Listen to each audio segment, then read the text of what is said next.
ای دولتش هیچی دل خوشی که نداریم، ولی مولا عبدالحمید ای ملتش کلنش یعنی 7000 نفر و بالا داخل اردوگاه داشتن.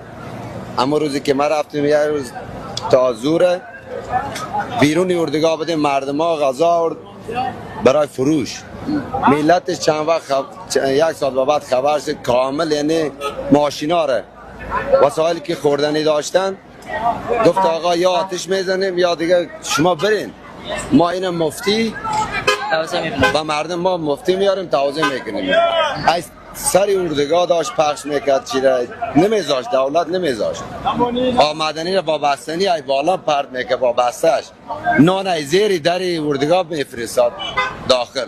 آخر نذاشتن، زدن در نزدیک داشت بشکنن، در باز کردن این بلوچا خودشان واقعا من دستشان در نکنه، در با زور خودشان باز کرد بردن داخل. یعنی 7000 نفر داخل اردوگاه بود. کلا 7000 نفر آمدنی داده ایشان، گرجه میاد، پنیر میاد، تونیمایی میاد، فقط میاد پخش میکرد میرفتن. همه چیز داشون آورد، همه چیز داشون آورد. فقط گفتن ما مولا عبدالحمید دستور داده هر چی بخواین دیتا میاد، هر چی بخواین دیتا ما تایه میکنیم.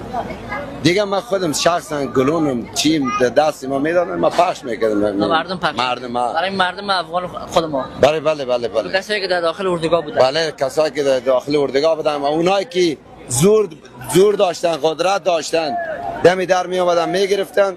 نه او تو نشد. بعد بردن ماشینا را زدن همی در اردوگاه را با چی زدن، گفت اینا مذهب ماست، اینا سنی هستن، آقا باید ما بریم داخل. ولی دولتش نمیذاشت، با سربازاش با دیگاش جنگ و جنجال هم کردن، رفتن داخل بردن وسایلشون هم برد داخل.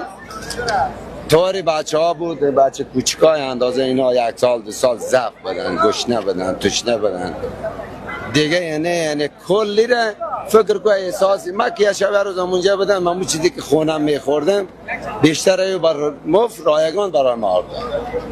مگرم دولت ایران این کار نمیکرد. دولت ایران نه فقط ملت بلوچ. دیگه ملت پارسش نه، فقط ملت بلوچ. دولتش فقط 4 میلیون تومان اینا 4 میلیون و 200 اینا هم گرفته. نگاه اینا میبینی 3.5 سال راه کردیم ما، 3 ساعت و نیم 4 و 200 بهی دادیم. 4 میلیون و 200 تنها اینو دادیم. فرمش تمام چیزش هم داریم. ما رو تا 15 هم وقت داده بود، وقت تا 15 برج 4 وقت داده، ما تا 13 آقا گفتیم آبروی عزت ما نره، بلند شدیم اومدیم. اعلای مردمی جایی که ما کار میکنیم ایران شهر بدی کارم هستم، طلبکارم هست. ماشین داشتم خودم 180 میلیون قیمتش بود و 140 میلیون دادم. 40 میلیون هنوز هم نداده، سندش هم آوردم اینجا. اگه پولم پرداخت کرد سند میفرستم، نکرد نمیفرستم. از هر طرف بگویم درد و رنج است. درد و رنج که خیلی است، خیلی سختی. ولی آمدیم سر مرز نیمروز نرسیده به سر پل دیگه مولیاش اومد دمی ماشین راحتی تا پولی زد، بازم آب، نان، ساندویچ، غذای اومده. ما سرگروه همی 76 نفر بودیم. اصلا خدمت کرد براتون. خدمت کرد. من ای ملت بلوچش تشکری دارم، ولی ای حساب دولتیش بگوی نه او دشمنش فلانش ایناش هست. خداوند انصاف شد. اینه باز هم اینجا با ملت ها هست، چند تاش هم اینجا هست که ما دیدم سرگروش هم بدم هم اینجا. همین چند تا بچه هم هست. یعنی واقعا هم دستشان در نکنه. فقط بچه کوچکا میگه یکی نه 10 تا میده، نه یکی. در دیگه اردوگاه خو مردم بسیار، در دیگه اردوگاه بچه هم برادرخانه ما شیراز بدن و ای طرف آمدن میگه دست شکسته داریم، پا شکسته داریم، میگه ملت زوفت هم هست، میگه نه یکی نه 2 تا، میگه 10 تا خواه است. فقط با لغت جواب میده دیگه، هیچ چی نه دیگه حرفی یا خدا میروان است. زنده و سلامت باش. اینه به افتخار بلوچا فقط اینا شیار میکنه، هر کار میکنه. انشالله بخیر.